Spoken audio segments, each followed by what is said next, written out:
Microorganisms make up 15% of all life on Earth.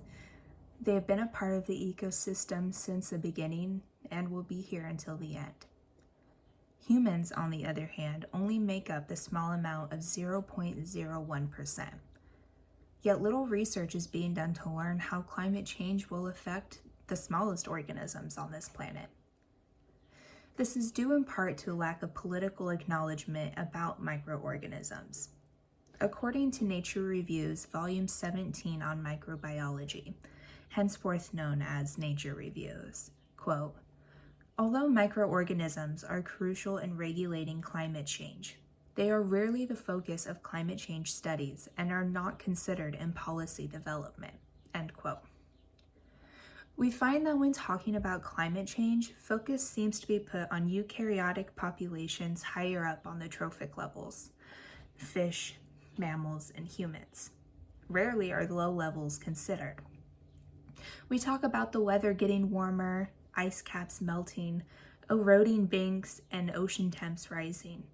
But what isn't talked about is that according to the Australian Institute of Marine Science, henceforth known as AIMS, quote, "Microbes comprise 98% of the biomass of the world's ocean, supply more than half of the world's oxygen, and are the major processors of the world's greenhouse gases, which means they have the potential to mitigate the effects of climate change," end quote.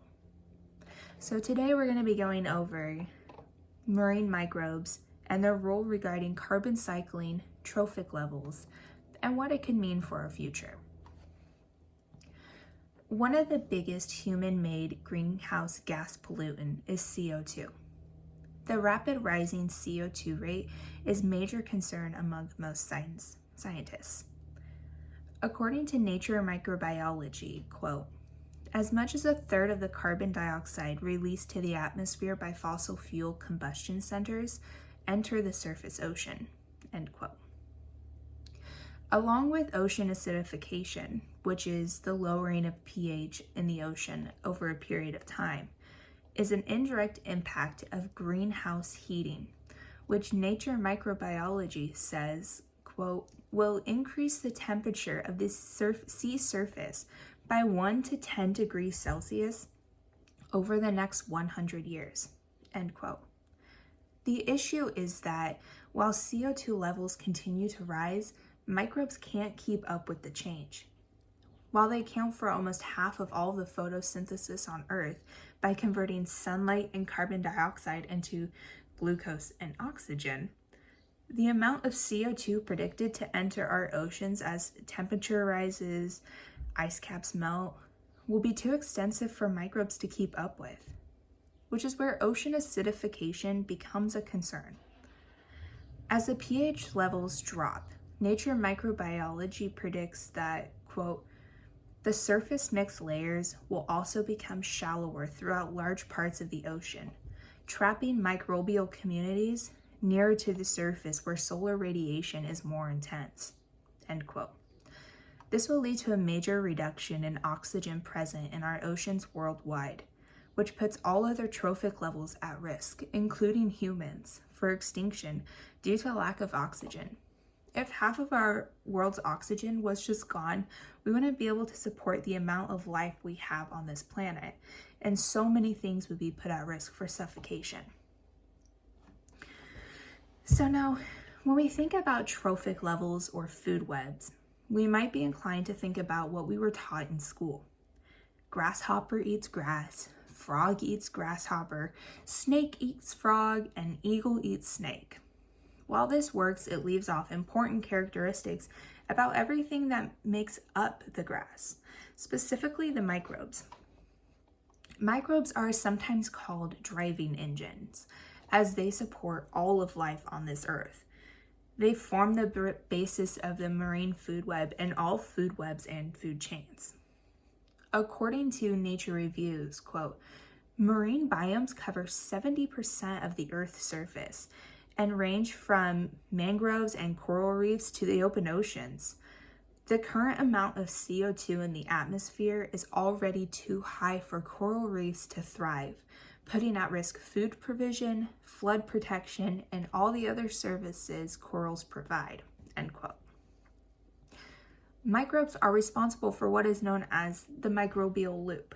One of the main jobs of the microbial loop, as it pertains to the trophic levels and the food web, is microbes feast and recycle the waste of other organisms and cycle all of those nutrients and resources gained back into the ocean for other creatures. All of those nutrients and resources are then passed through the trophic levels by consumption. So how does this affect our future? Well, that's tricky to answer. Part of the problem is that short-term data from experiments are unreliable. The amount of CO2 in the air and in the ocean can fluctuate day to day. So even with new testing improvements and increased testing, knowing that exact number globally is still unclear. EOS.org said that, quote, millions of measurements taken at different times covering the globes are needed for researchers to more precisely estimate how much gas is being emitted, end quote. Even if we got that number, it still doesn't tell us how these microbial communities are going to respond to climate change. Nature Review says that, quote, long-term data are needed to reliably predict how microbial functions and feedback mechanisms will respond to climate change, end quote. The truth is we need time to plan long-term experiments to gather how they might respond. Knowing how they respond is the key to slowing down climate change. Unfortunately, time is the one thing we don't have. We don't have decades to run experiments or collect data. We need action now. Yeah, there are a few data sets that exist with these numbers, but not enough to accurately assess what the damage might be in the future. So what does that mean for the future?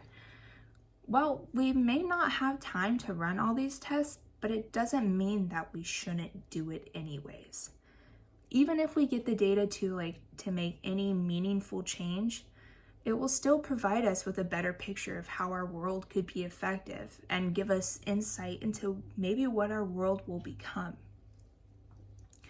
So as we learned about oceanic microorganisms and their role regarding to carbon cycling, trophic levels, and what it means for our future, one thing becomes blatantly obvious.